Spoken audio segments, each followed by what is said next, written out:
Despondency.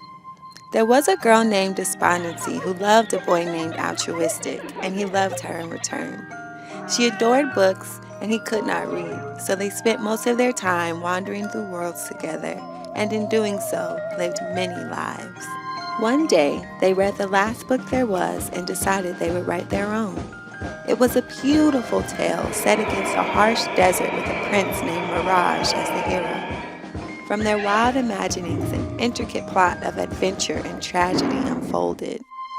Altruistic awoke one night to find Despondency sitting at her desk, furiously scribbling away in their book.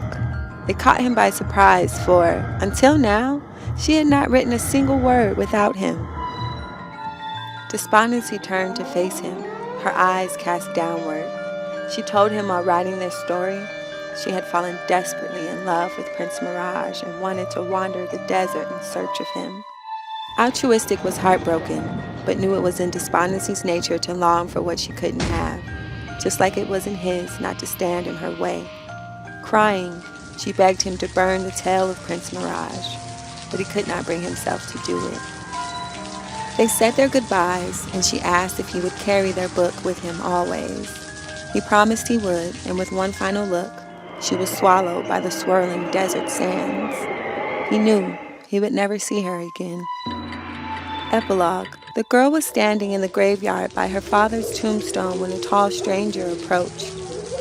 Handing her a worn, leather-bound book, he said, "Your father wanted you to have this." She knew at once it was the book he had carried in his breast pocket close to his heart for all his life.